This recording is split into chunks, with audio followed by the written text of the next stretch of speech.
Hello everyone, welcome to Can Studies. आज है 16 जून और आज हम कल और आज दोनों ही दिनों के करंट अफेयर्स के क्वेश्चंस को करेंगे। आज का फर्स्ट क्वेश्चन है,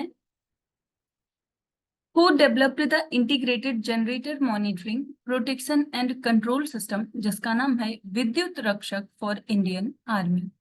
यहाँ पर आपसे पूछा जा रहा है, भारतीय सेना के लिए एकीकृत जनरेटर निगरानी सुरक्षा और नियंत्रण प्रणाली जिसका नाम विद्युत रक्षक है, ये किसने विकसित किया है?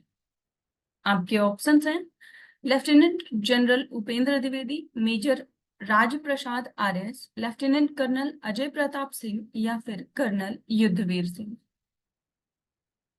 आपको बताना है कि ये जो विद्युत रक्षक है इसको किसने विकसित किया है। और इस क्वेश्चन में आपका करेक्ट ऑप्शन हो जाएगा ऑप्शन बी। इसको विकसित किया है मेजर राजप्रसाद आरएस ने। आप यहाँ देख सकते हैं।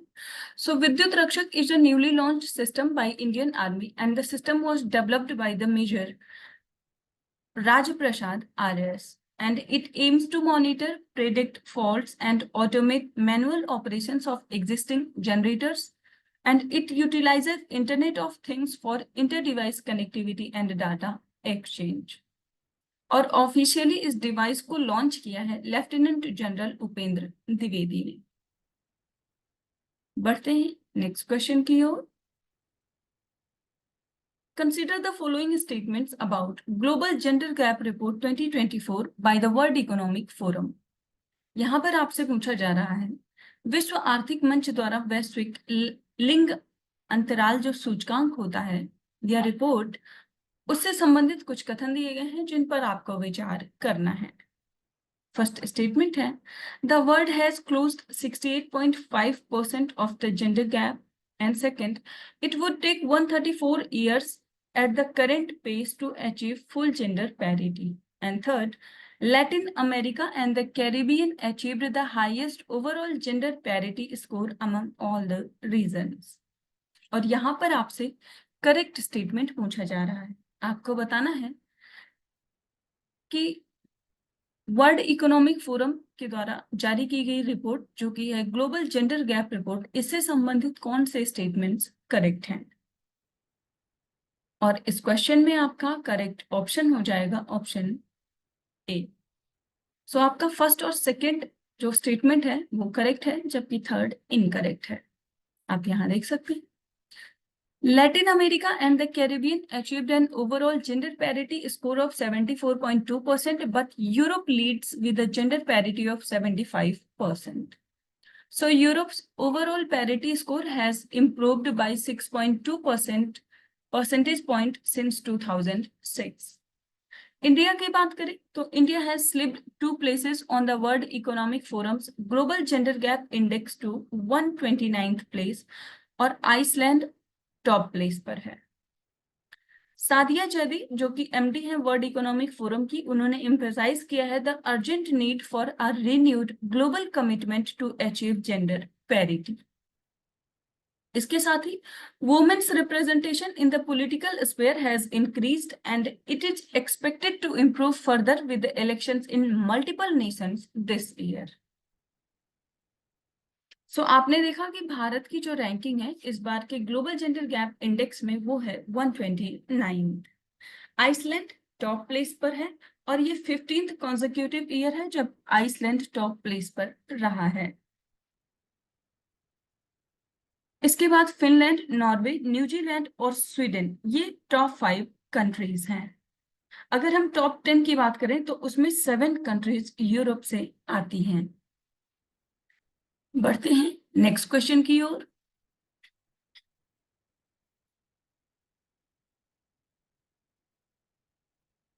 Which of the following states are the members of Upper Yamuna River Board? यहाँ पर आपसे पूछा जा रहा है, निम्नलिखित में से कौन से राज्य ऊपरी यमुना नदी बोर्ड के सदस्य हैं। आपके ऑप्शंस हैं उत्तर प्रदेश, उत्तराखंड, हरियाणा, राजस्थान, हिमाचल प्रदेश, दिल्ली या फिर पंजाब, हरियाणा, उत्तर प्रदेश, मध्य प्रदेश और राजस्थान। थर्ड, उत्तराखंड, हिमाचल प्रदेश, दिल्ली, हरियाणा, गुजरात या फिर उत्तर प्रदेश, मध्य प्रदेश, छत्तीसगढ़, राजस्थान और दिल्ली। यहाँ पर आपको बताना है कि अपर यमुना रिवर बोर्ड में कौन कौन से स्टेट्स इसके मेंबर हैं।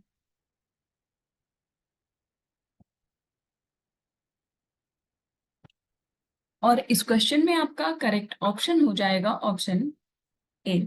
सो इसके जो मेंबर स्टेट्स हैं वो हैं उत्तर प्रदेश, उत्तराखंड, हरियाणा, राजस्थान, हिमाचल प्रदेश और दिल्ली। आप यहाँ देख सकते हैं। So the upper Yamuna river board consist of one nominee from each of the states of Uttar Pradesh, Uttarakhand, Haryana, Rajasthan, Himachal Pradesh and National Capital Territory of Delhi, along with representatives from other central agencies. So the board is responsible for regulation and supply of water from all storage and barrage up to and including the Okala barrage, maintenance of minimum flow in the Yamuna from ecological considerations, framing rules and regulations for water accounting and keeping concurrent record of flows and withdrawals, etc. तो ये जो board है वो इन चीजों को manage करता है। बढ़ते हैं नेक्स्ट क्वेश्चन की ओर। Consider the following statements regarding interstate council. यहाँ पर अंतरराज्यीय परिषद से संबंधित कुछ कथन दिए गए हैं जिन पर आपको विचार करना है। फर्स्ट स्टेटमेंट है, it is responsible for adjudicating and resolving interstate water dispute. And second, the interstate council is required to meet at least 3 times a year. And third, the interstate council is chaired by the Prime Minister of India. और यहाँ पर आपसे incorrect statement पूछा जा रहा है। आपको बताना है कि अंतरराज्यीय परिषद से संबंधित यहाँ पर कौन सा स्टेटमेंट जो है वो इनकरेक्ट है। इस क्वेश्चन में आपका करेक्ट ऑप्शन हो जाएगा ऑप्शन ए। सो यहाँ पर फर्स्ट स्टेटमेंट आपका इनकरेक्ट है जबकि सेकंड और थर्ड करेक्ट है। इसको चेयर करते हैं प्राइम मिनिस्टर ऑफ इंडिया। आप यहाँ देख सकते हैं। The Interstate Council is not a permanent constitutional body, but rather a recommendatory body established through a presidential order based on Article 263 of the Constitution.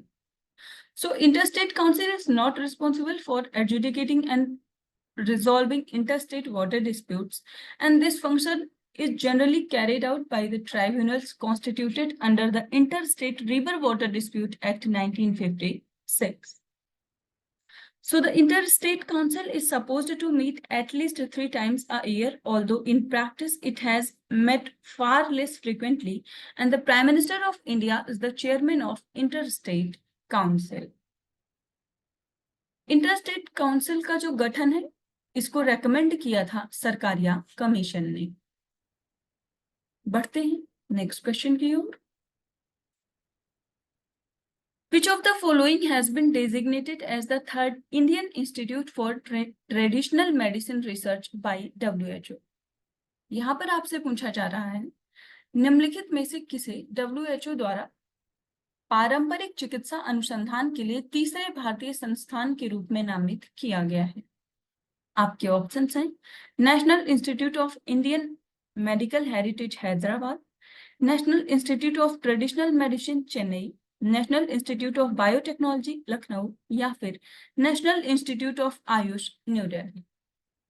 आपको बताना है कि वो तीसरा भारतीय संस्थान कौन सा है। और इस क्वेश्चन में आपका करेक्ट ऑप्शन हो जाएगा ऑप्शन ए।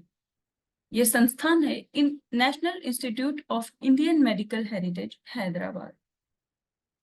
आप यहाँ देख सकते हैं। So National Institute of Indian Medical Heritage in Hyderabad under the Ministry of Ayush has been designated as a WHO collaborating center for traditional medicine research. And the National Institute of Indian Medical Heritage in Hyderabad is a unit under the Central Council for Research in Ayurvedic Sciences. And this institute will now work as a WHO center for fundamental and literary research in traditional medicine, and this recognition has been granted for 4 years. अभी आपने देखा कि national institute of Indian medical heritage जो कि हैदराबाद में है, वो तीसरी ऐसी संस्थान बना है जो इस WHO के इस कार्यक्रम से जुड़ेगा। इससे पहले institute for teaching and research in Ayurveda Jamnagar और Morarji Desai national institute of yoga new Delhi, ये 2 इस मिशन में शामिल हो चुके हैं। बढ़ते हैं नेक्स्ट क्वेश्चन की ओर। Consider the following statements in respect of the International Energy Agency. यहाँ पर अंतरराष्ट्रीय ऊर्जा एजेंसी के संबंध में कुछ कथन दिए गए हैं जिन पर आपको विचार करना है। फर्स्ट स्टेटमेंट है, The International Energy Agency was established in response to the 1973 oil crisis. And second, the International Energy Agency is an autonomous intergovernmental organization based in Paris. And third, India is a full member of International Energy Agency. और यहाँ पर आपसे correct statement पूछा जा रहा है। आपको बताना है अंतरराष्ट्रीय ऊर्जा एजेंसी से संबंधित यहाँ पर कौन से स्टेटमेंट्स करेक्ट हैं। और इस क्वेश्चन में आपका करेक्ट ऑप्शन हो जाएगा ऑप्शन बी। यहाँ पर आपका फर्स्ट और सेकंड स्टेटमेंट करेक्ट है जबकि थर्ड इनकरेक्ट है। आप यहाँ देख सकते हैं। International Energy Agency was founded in 1974 in response to the 1973 oil crisis to help countries coordinate a collective response to major disruptions in the supply of oil. And India joined the IEA as an association country in 2017 and sent a formal request for full membership to IEA ministers in October 2023.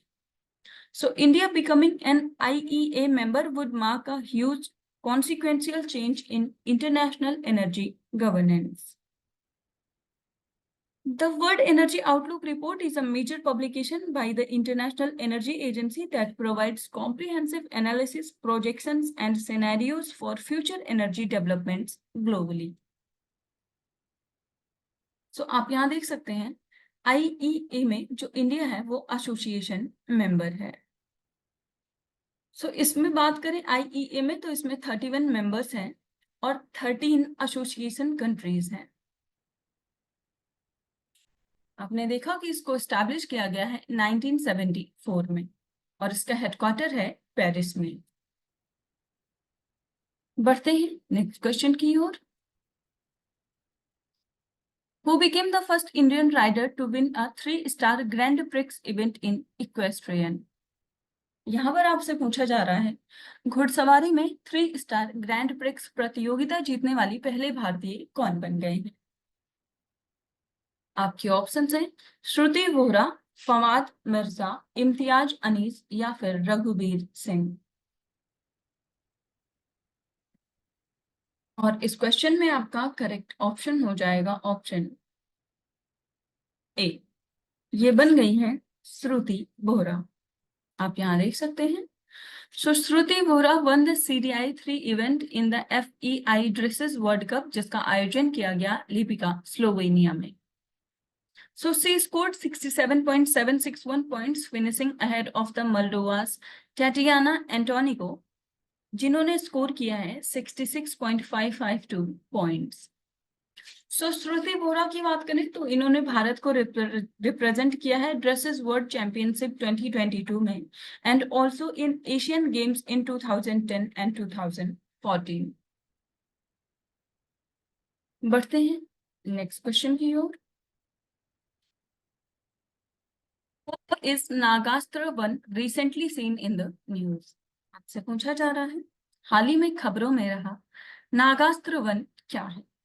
आपके option हैं earth observation satellite, man portable suicide drones, nuclear ballistic submarine या फिर exoplanet.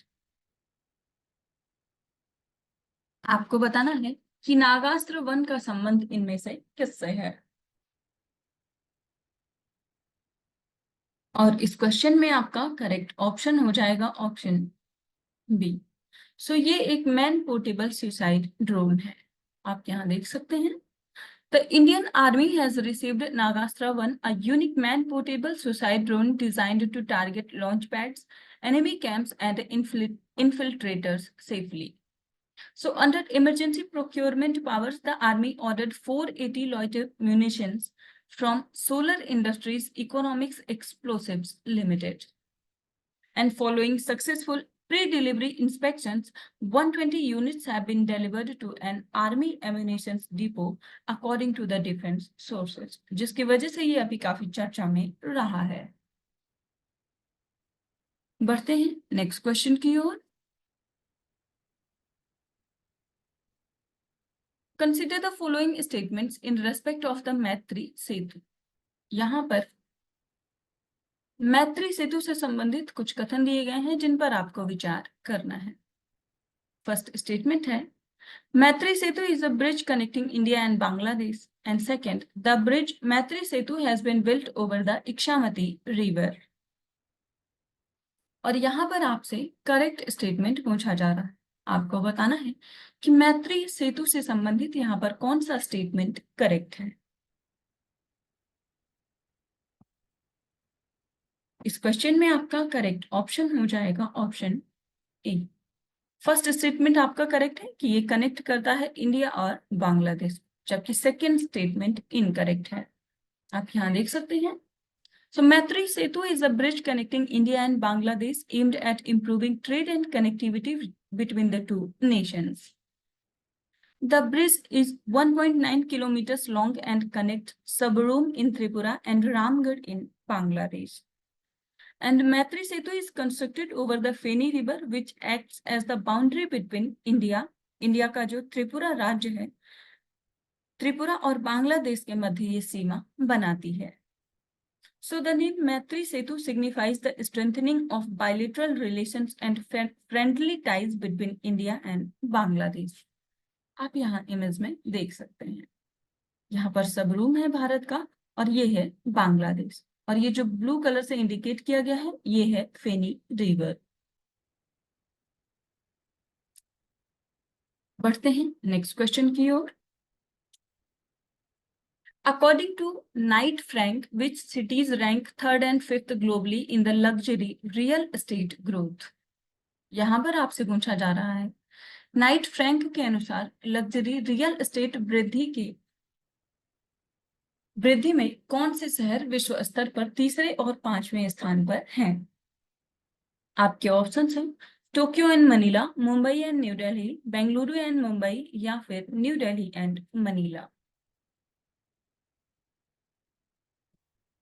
और इस question में आपका correct option हो जाएगा ऑप्शन बी। सो ये सिटीज हैं मुंबई एंड न्यू दिल्ली। आप यहाँ देख सकते हैं Mumbai and Delhi ranked among the top 5 global cities for house price increases driven by robust economic growth with annual GDP growth exceeding 8%. So Mumbai recorded a 11.5% year-on-year growth in prime residential prices, placing it third globally, up from the 6th position the previous year. तो पिछली बार मुंबई की जो rank है वो 6th थी और इस वर्ष हो गई है 3rd.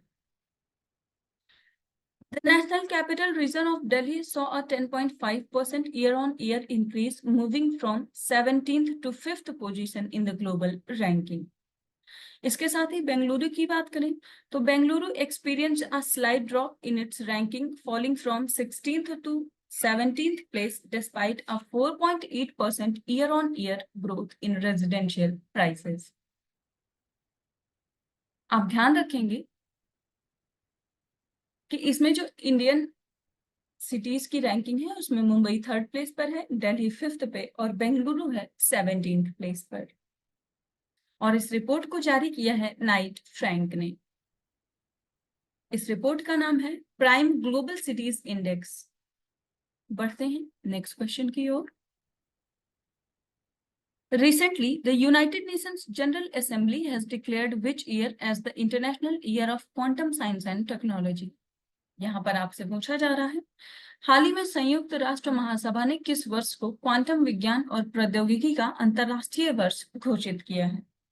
आपके ऑप्शंस हैं 2024, 2025, 2026 या फिर 2027।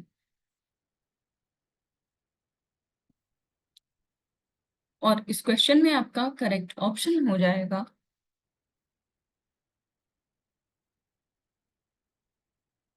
Option B.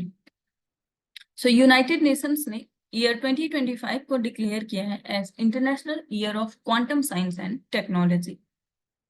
आप यहाँ देख सकते हैं।